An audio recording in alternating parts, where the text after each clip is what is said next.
This is that moment of truth. This is that moment of truth where I'm waiting for the internet to wake up. I wait for it, and I wait, and I wait, and I wait, and I wait. I actually don't wait that long. I'm making it out like it's way worse than it's all right. YouTube's awake. YouTube's been winning a lot lately. Rockfin's been a little slower. There's Rockfin. It's here, but it's a little slower. Not that it's a competition. What's up, everybody? Good morning to all my fellow West Coasters. Whoa, mixed it up. Did my own coast first. That's probably because my guest is over on the West Coast, like me. And what's up to all my East Coasters? Good afternoon, and to everyone in an evening time zone. I hope you are doing well, and to everyone in the future, Australia, New Zealand. How's it going over there? Did you solve climate change with your extra day of science? Please, we're counting on you. Shout out to everyone who makes this show possible. Our friends over at Indie Left. Indie Left is the only place to find all the content creators and streamers you know and love, compiled into one nice curated list that gets updated twice a day. To find more about everything they got going on and to subscribe to their Discord, check them out at independentleft.media. That's independentleft.media. All right, without further ado, my guest today. I am so excited to talk to this guy. I'm so excited to meet him. We were introduced by a mutual friend, by Danny, the activist with Street Watch LA. You guys remember Danny? She was on the show, and he has a lot going on and is active with the People's City Council in LA. And so we're going to get his story. Please welcome to the show, Mr. Albert Corrado. What's up, Albert? Hey, Ron. Good to see you. Thanks for having me on. I'm here in beautiful, historic Filipino town. Just ready to chat, doing my damn thing. Right on, man. Well, good to see you. So let's jump in here, and we're going to start off with something pretty heavy, but there is a march coming up. So tell me about your sister, Melly. My sister, my sister Melly was killed at, Melly. No worries. My sister Melly was killed nearly 3 years ago at the Silver Lake Trader Joe's by LAPD. They were chasing a suspect. His car crashed outside of the Trader Joe's. He ran inside the store, and as he was running, they fired 8 shots into the store. One of them hit the suspect in the arm. He is fine, is now in jail and awaiting trial, and one hit my sister, and she died within about a half an hour of being shot. At the time, I was living in Minneapolis, and I got the call that something was up, and that night was told that she had been killed. Knew right away that it was the police. LAPD tried to pin it on the suspect they were chasing, saying that he was the one that shot her.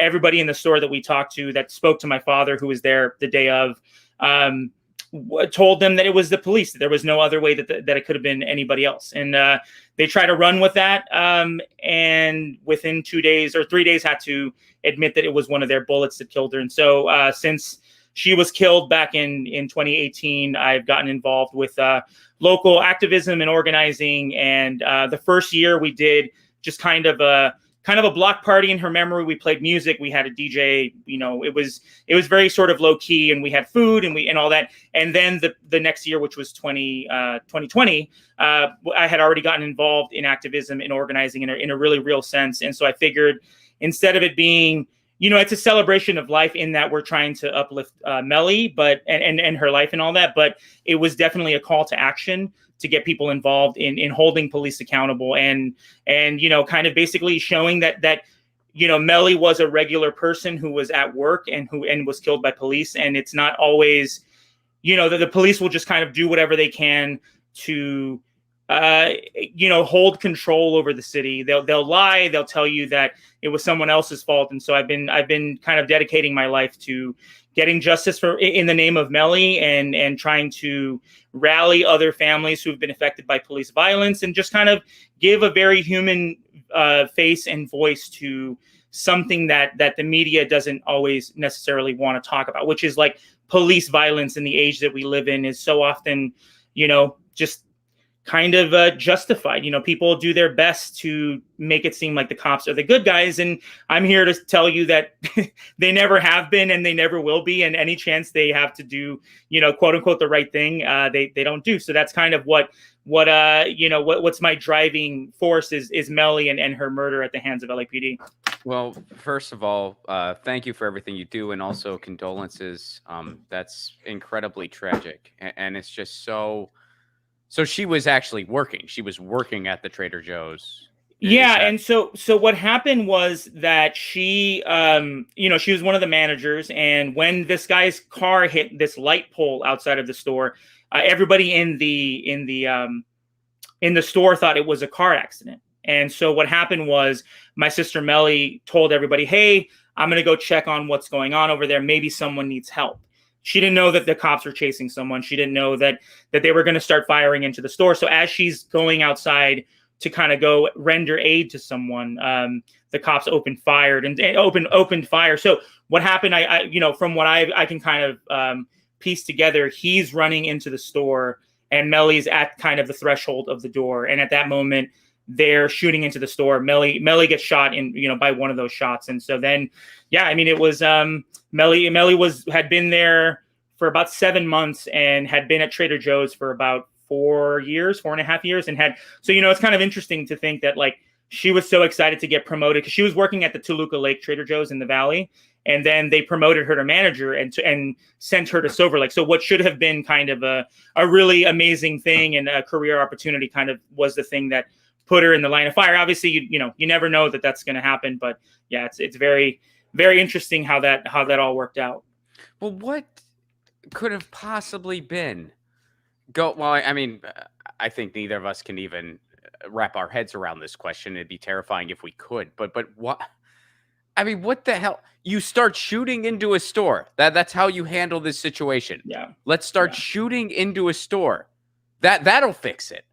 Yeah, but I think that's the what that kind of, to me, that was the moment where I grew up here in LA. I hate the LAPD. I always have. I've never trusted police.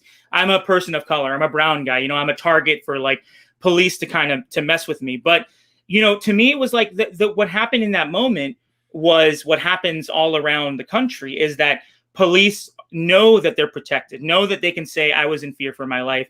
I had to make a split-second decision. They know that all of these things are in place to protect them. And not only that, but they have city attorneys and judges and just people of the general public whose job it is to make sure that police are not held accountable, because then that would lead to the difficult conversation of, where do police fit into our lives? Why do they do what they do? What can we do to stop that? But they don't want to have that. So they did what they did because they knew, okay, we want to kill this dude. It was a black guy they were chasing. There's already this implicit bias that cops have against people of color, but especially black people. And they took the risk of we might kill. They fired 8 shots that could have killed 8 people. And so what they did was they really made a decision that they knew that the worst that was going to happen was that they're going to probably be, on paid leave for a few weeks and have to fill out a bunch of paperwork, and they're still on the force. And that's where policing in America is these days. We all know this to be true, and we all know about the systemic rot, but when you hear these stories, it doesn't make it any less chilling. It doesn't make it any less like it is just so, wow, that happened. Wow, they did that. And they knew they could do it. And they wanted to do it because they're inherently violent more than anything else. Yeah, and I've talked to so many families now who've been affected by police violence, who've lost loved ones to police violence. And the stories are as sort of dark and as, just like really soul crushing as I have, I know the family of Daniel Hernandez, who was having a mental health crisis, and the cop who showed up to deal with what was going on. He was in a car accident, was having a mental health crisis. And as soon as she saw him, she fired 6 shots and killed him. And they left his body out on the street for many, many hours. And you hear these stories over and over of police, just the first thing they do is fire and ask questions later. And if you've ever dealt with if they ask questions at all. Yeah, and if you've ever dealt with a cop at a protest, at a gathering of some sort, the first thing, their hands are always on their gun, or they have their less than lethal shotguns out and ready to use, because that's sort of how they see themselves as an occupying army, as opposed to people who are supposed to keep the community safe. So let's go forward a little bit. Well, first of all, let's tell people about the event here. There is a March for Melly, and that's going on July well, it's happening. The incident Sunday, happened. yeah. So it happened It's on July the same 21st. day, right? It'll no, Okay. so it'll be on the 18th, Sunday, July 18th, Okay. because it's just easier to get people out on a Sunday as opposed to this year. The 21st would be on a Wednesday, so it'll be there. We're meeting at the Northeast LAPD station on San Fernando because the night that Melly was killed, that was where they were saying, oh, if you think if one of your family members is missing or whatever, go over there and this is the meeting point if you're looking for someone who you think may have gotten lost in the shuffle or something. And so my father went over there looking for Melly, not knowing that she was already dead. And then the end of the night was there being shown pictures of Melly's body, kind of having to identify her. So for us, that's sort of the place where that's where our lives became, this new version of hell. And so then from there, we're marching to the Trader Joe's in Silver Lake. So it's about a 2-mile walk, and we're walking.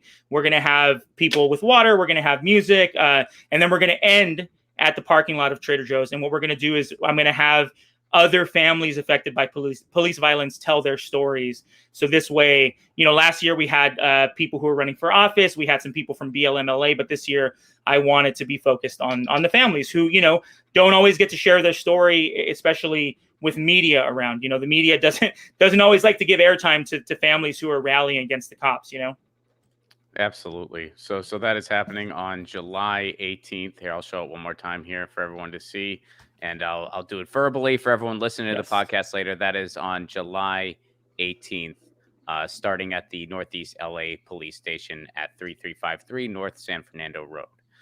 Going to the Trader Joe's. 2:00, and then we'll try to get it done by 5. Just because I'm a very punctual guy like that.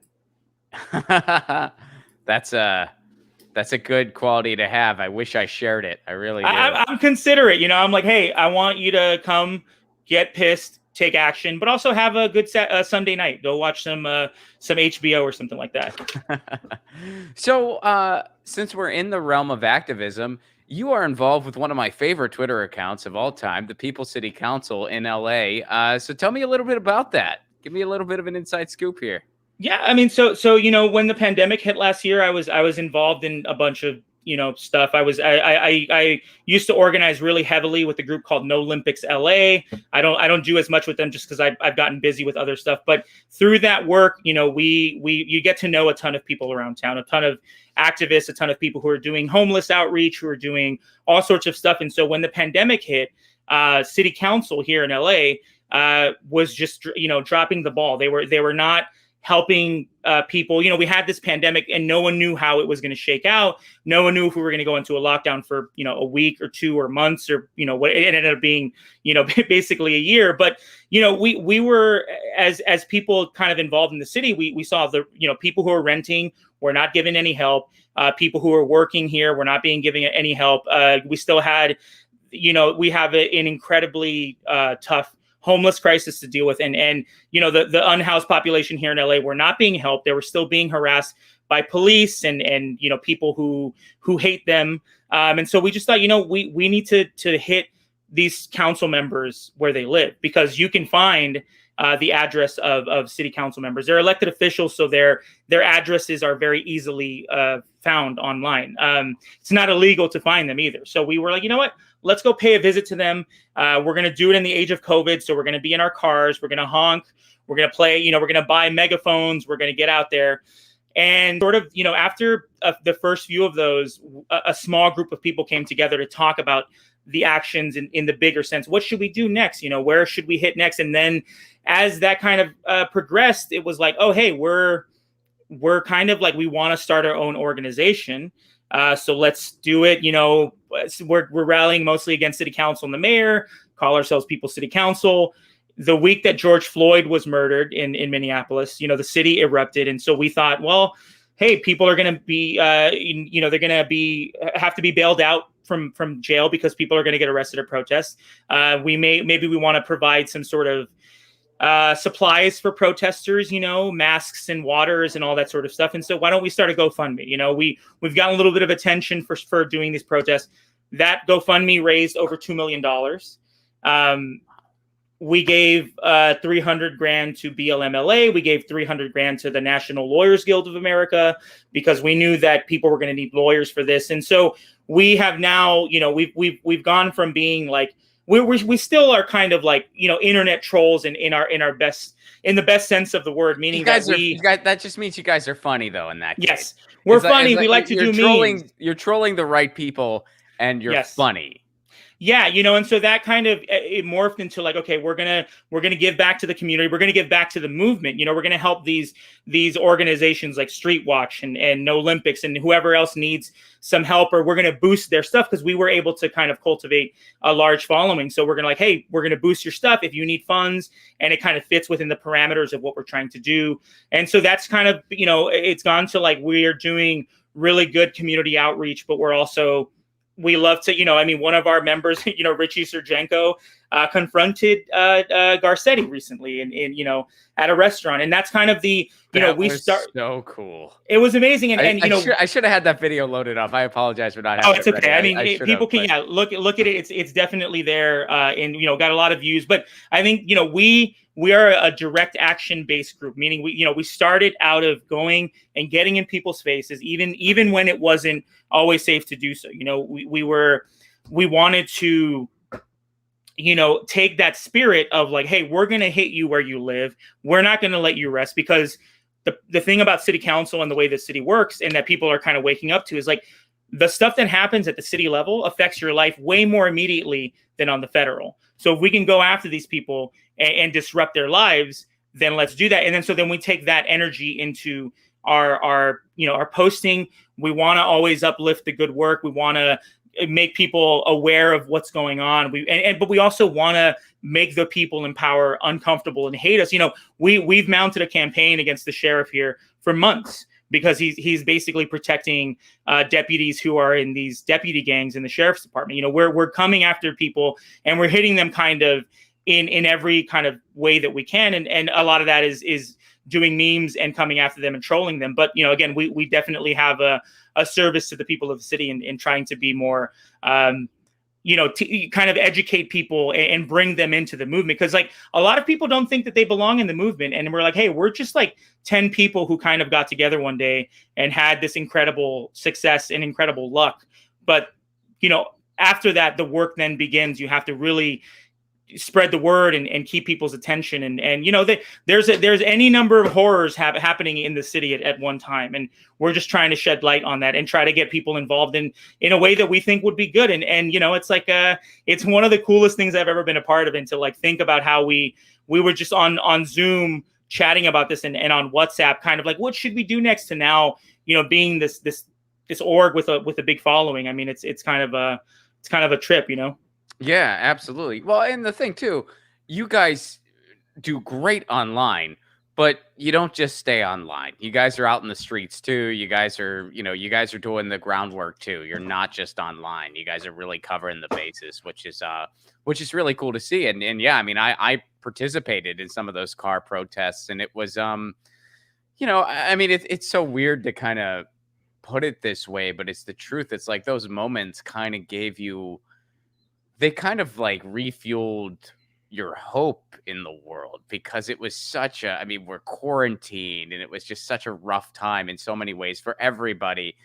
But, you didn't forget that you have a community where people care and they're fighting for a better tomorrow. And you were reminded of that, even though you weren't physically with anyone, you were all in your cars, but it kind of gave you that reminder, and caused a ruckus at the mayor's house.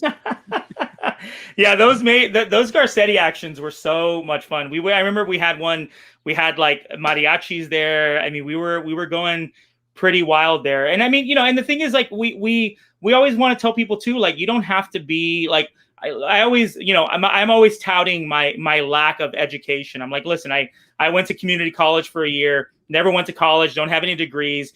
My previous life, before my sister was killed, was like, I wanted to like run my own coffee shop. I didn't really have many creative endeavors. I like to do stuff here and there, maybe, host like a movie podcast or whatever. But like, I was just a regular guy. And like, I think the ultimately the movement is going to be led, and whatever victories we are going to have are going to be done by regular people with lived experience. Like my experience as living in LA my whole life, and then having my sister be murdered by LAPD is I think as much lived experience as anyone's going to get, because it's like I've seen the horrors that the city puts upon its people. I've also done tons of homeless outreach. I've done a lot of work with unhoused people, and you see the city kind of failing its people. And so I think People's City Council is a natural, the logical conclusion of like, we're not a nonprofit. We're basically we're trolls with a ton of power in our hands, and that power is social media and our ability to kind of put people's eyes where they need to be. So it's sort of the best way to get involved. You don't have to be like some smarty pants or have a degree, and like there's room for people in the movement like that. Obviously, we need them, but ultimately, like, you can just be a regular person, and like we still need you, because ultimately, like, we need the numbers if we're really going to do this thing of starting a whole new, equitable society that we're all trying to sort of strive for. I think I think the time is ripe to knock out both of those goals too, Albert. I mean, at People's City Council coffee shop, you got one customer right here. I'm there, buddy. I'm there. I mean, I live in Pedro, so I don't know what neighborhood you're shooting for. It might be a commute, but I'll go out of my way to make sure I patronize the place whenever I can.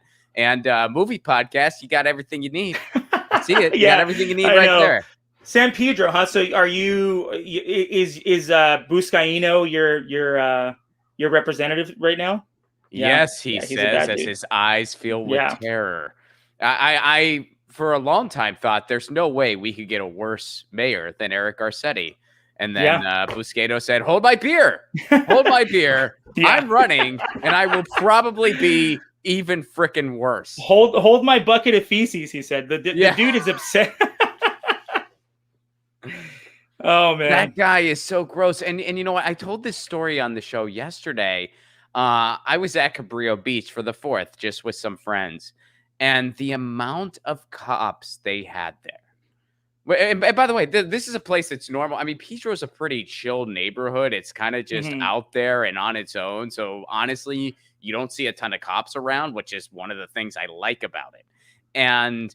But on the 4th, they had literally probably a couple dozen cops. They were driving around on their 4-wheelers, checking everything. They were, at one point, a helicopter did 3 laps. People are on Cabrillo Beach. This is just people hanging out on Cabrillo Beach, enjoying the 4th of July. 3 laps, the helicopter does. It was excessive, does not just do it justice. Obscene is the only way I can describe the amount of police there. It was absolutely obscene. And I understand, like, that's not an area where you want people shooting off fireworks or something like that. I get that. That's one thing. But holy shit, what they had. I mean, it was nuts. I'd never seen, even in LA, I'd never seen anything like it. And you can't help but wonder, like, well, gee, our rep's a cop. Wonder if that has something to do with it. I mean, yeah, and obviously, like, the LAPD and just cops in general do not understand what a proportional response is. I mean, you had this thing that happened last week where, like, they blew up a truck full of fireworks in the name of public safety. Did you hear about that?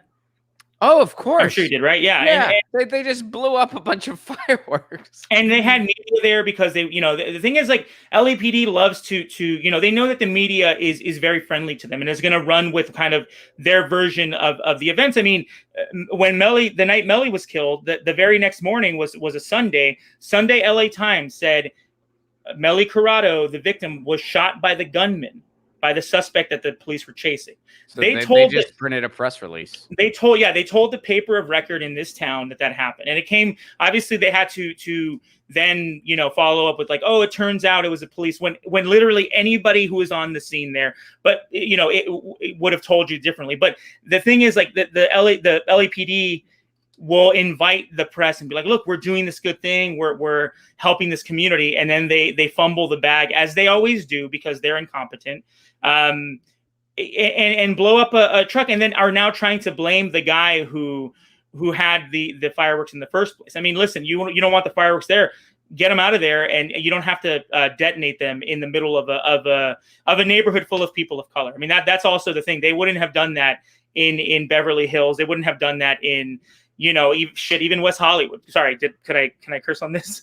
Oh yeah, you can say whatever you want. Okay, cool. Yeah. So it's just, they don't understand. And the thing is, like, we give them so much money and they love to flex that money. They love to like send helicopters. I mean, if I was at one of the metro stations a couple months ago, and this dude was getting jumped by two other guys, and the security at the metro station called the police. 9 cop cars showed up full of cops with less than lethals going after the guy who was getting beat up. Not even the guys who were beating him up. They were long gone, but they were like, oh, there's a black guy who was getting jumped. Let's go. And so the proportional response is not a thing that they know how to do. Yeah, well, and especially the systemic racism comes into play here big time. I mean, even just going back to my 4th of July, a lot of the people who go to Cabrillo Beach don't look like me. And it was just armed to the gill with police officers on that day. And it was just, I mean, it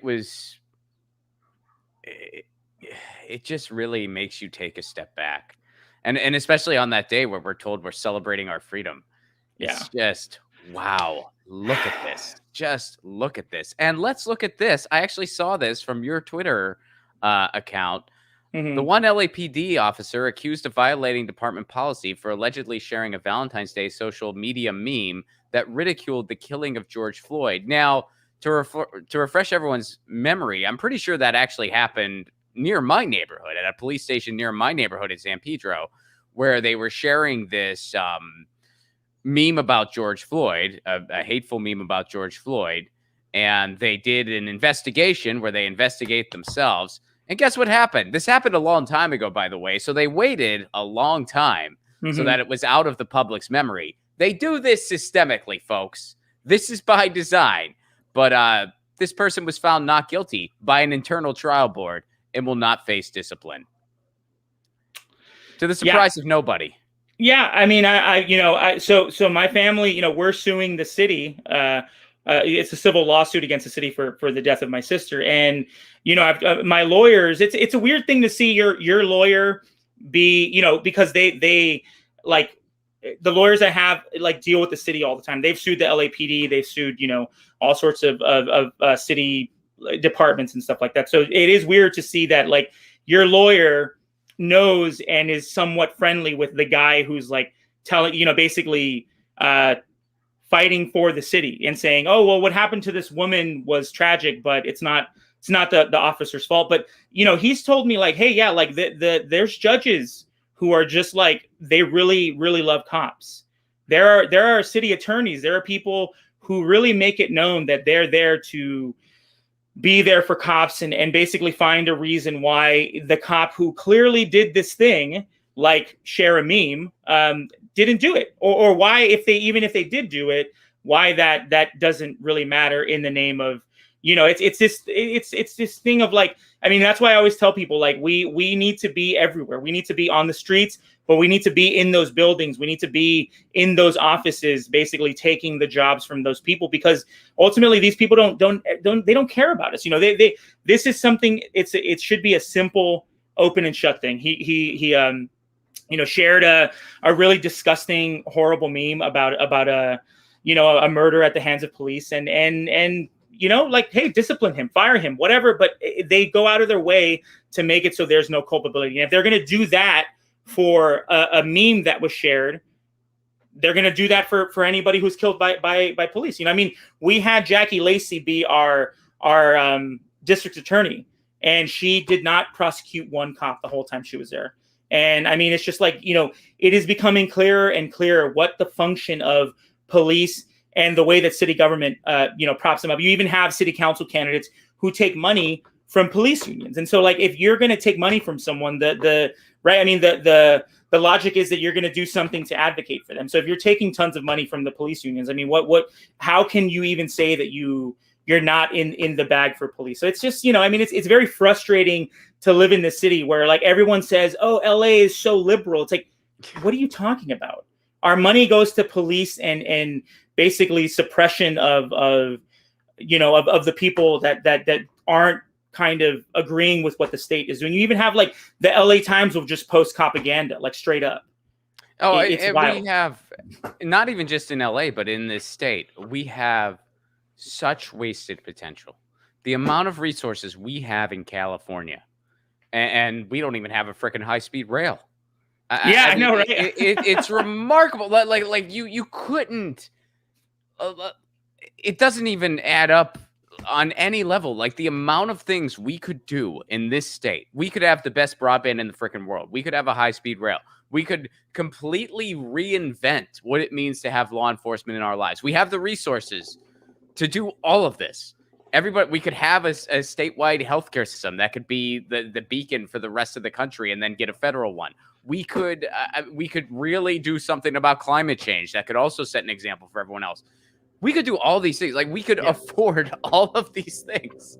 And instead, we make sure we have a couple dozen police officers at a beach on the 4th of July. Yeah. And we make sure they get to play with a helicopter 3 times over for no reason. I think I hear a helicopter right now. Literally, yeah. I mean, I'm not far from downtown. So, I mean, we're just inundated with cops and helicopters. I mean, it's just, I mean, we're like not far from the Men's Central Jail, and just also the LAPD headquarters in downtown. So yeah, I live about 5 or 6 blocks from Echo Park. I mean, it's fenced off still.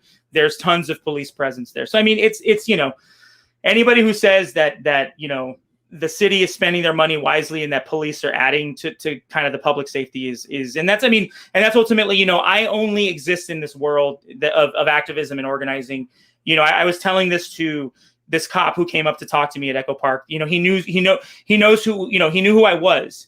So he's like, "Oh, I just want to see how you're doing today. I know you don't like us. I know you don't like cops." And I was like, "Yeah, I mean, I kind of got a big reason." What a douchey gaslighting, freaking.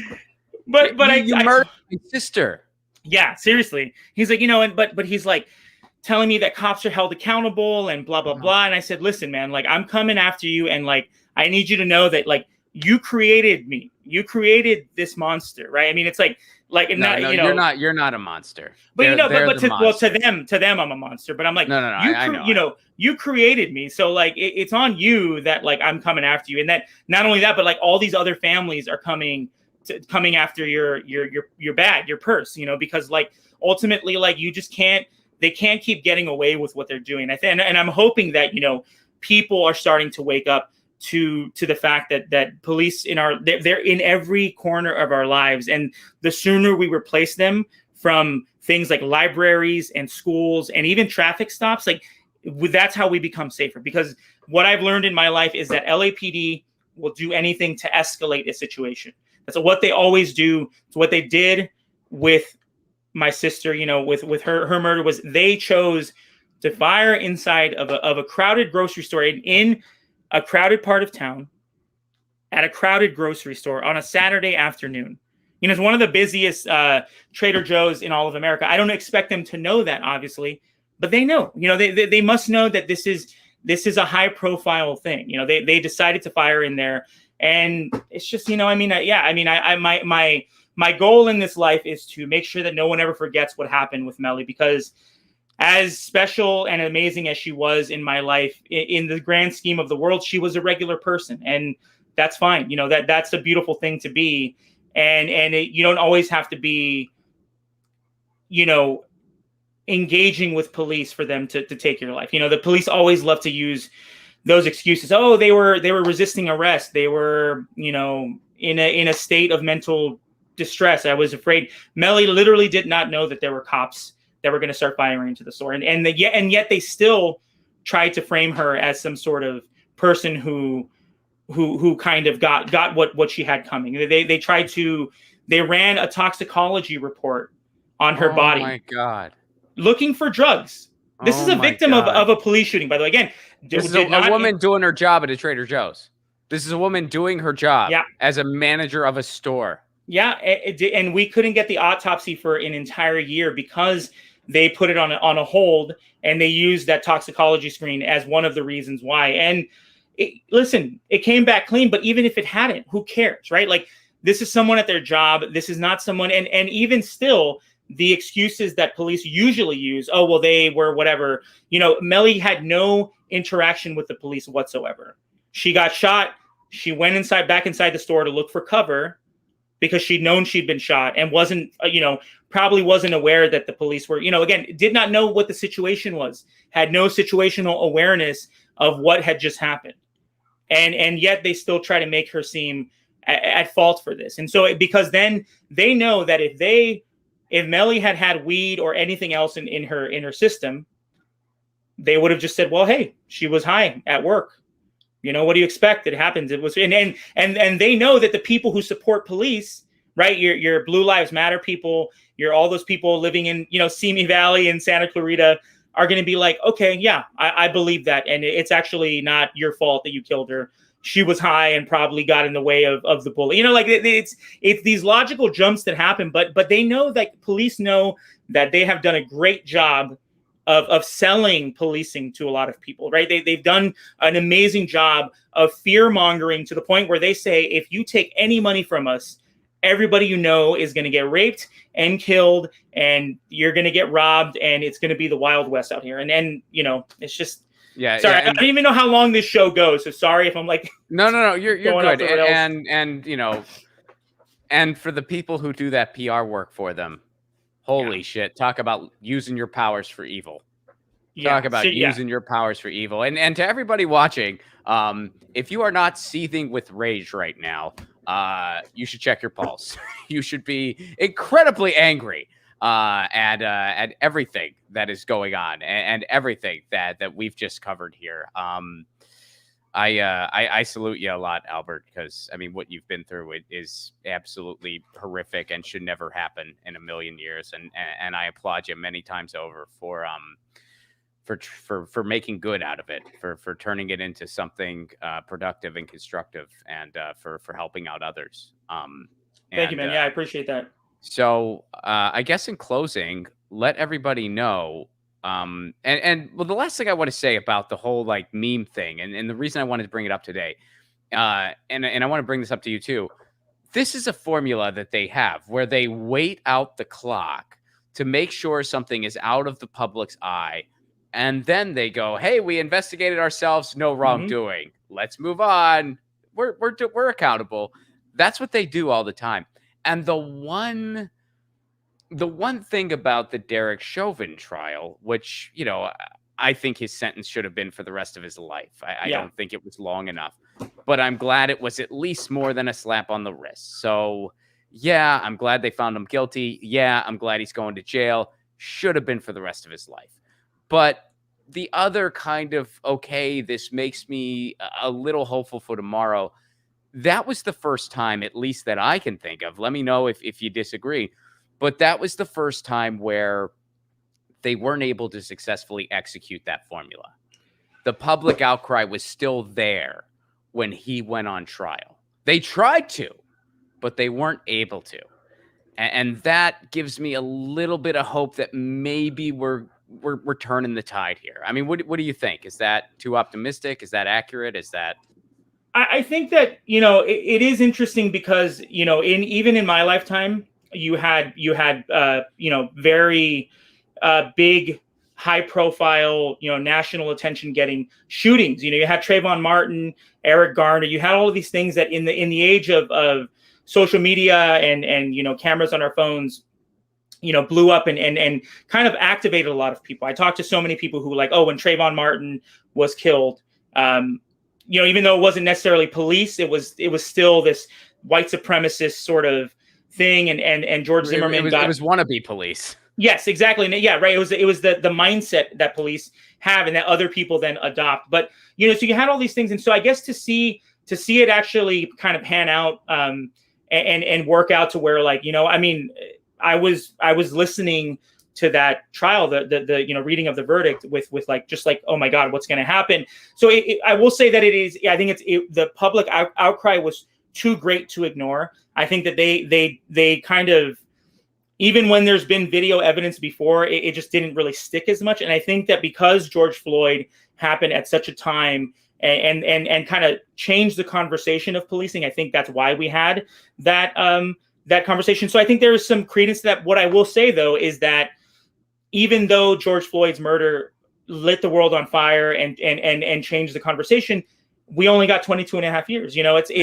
It's we're taking these incremental sort of things, and some people will say, well, we had progress, and that's kind of, I think, and to me, what that scares me is because then I think a lot of people think that the work is done when it's not done, because the problem is George Floyd was murdered in a very public way. It again, spread everywhere. What about the people who aren't being killed on camera? What about the people who are being killed at a traffic stop where there's not a lot of people around, where the police can edit the footage? So I don't mean to be like a downer or like a pessimistic person, but I do think that, like, we are changing the conversation. We're getting to a better place, but ultimately, Derek Chauvin should not be seen as the system finally reckoning with itself. Derek Chauvin should be seen as he is the sacrificial lamb that now police will say, well, look, Chauvin's in prison. He got what he had coming. We did what we're held accountable. And so for me, that's not enough. Derek Chauvin was sacrificed, thrown to the wolves, because there's one thing that police are always going to do. And that's if this person or this entity is not doing its best to uphold the system of policing, whether it's a person or an organization, they will feed them to the wolves. And it happens all the time. You see, let's think about Christopher Dorner, right? Like he was telling everybody there are some real issues within policing, within the LAPD. And the way he went about it, people can disagree or agree, whatever. But he was kind of showing us that, hey, there's going to be a reckoning with policing and the way that it's done, with the racism within policing. So, and he was basically ostracized and fired. And it happens all the time. You have officers who are whistleblowers who say, I'm done with this, I can't do this anymore, who are then, sometimes they're killed, sometimes they're like harmed, sometimes they're just like ostracized and like basically made to seem like they're crazy or whatever. So I would say proceed with a cautious optimism, but know that the work is still needing to be done, because I know a lot of families who've been affected by this, and unfortunately every few months there's a new family that shows up to a rally because they've just lost someone. Derek Chauvin, sacrificial lamb, but we still need to be vigilant as hell, because they know that there are people who are deactivated when Biden won because they think that we won, and that's not the case. And there's people who probably were deactivated when Chauvin, to them it was a perfect arc. George Floyd was killed, the world was on fire. We had a conversation that was difficult, blah blah blah. Chauvin's in prison now, and the work is done. But I'll tell you, there are a lot of families who feel like that wasn't. Did we take some pleasure in it? Of course, because I'm a prison and police abolitionist. Did I sort of have a feeling of happiness when Chauvin was sent to prison? Of course. I'm only human. And if somebody told me, hey, the two cops who killed your sister, they're going to serve, life sentences, would I be happy? Of course. I have to reckon with that.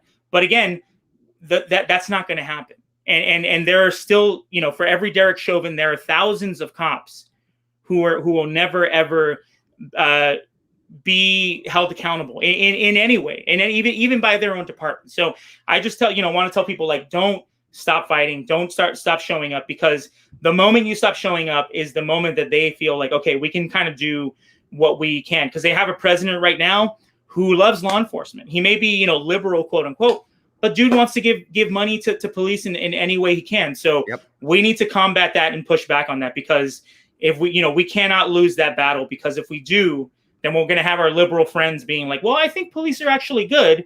And unless you've actually lost someone to police violence, then you don't really know what police are capable of. Even after Melly being killed, that's the big thing. But all the other stuff that's happened to my family in regards to us trying to fight against the city just shows that police will do everything they can to make it so, like, you can't blame them. It's not their fault. Right.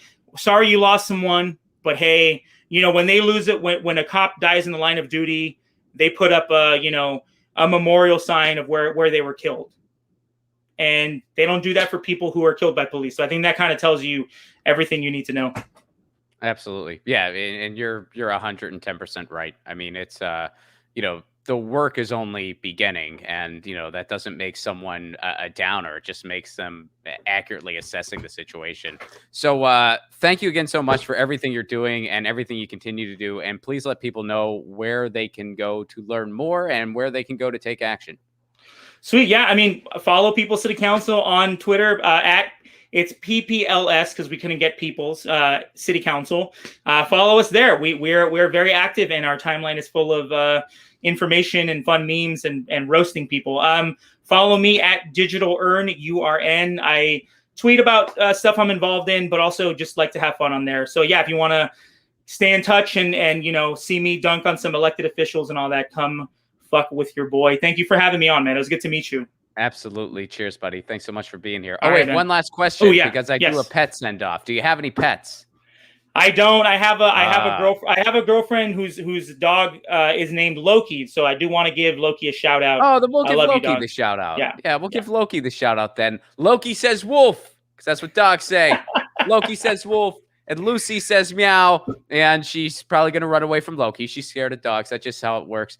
And Albert says peace and abolish the police. And I say peace and abolish the police. Thank you so much for being here, Albert. Thanks, man.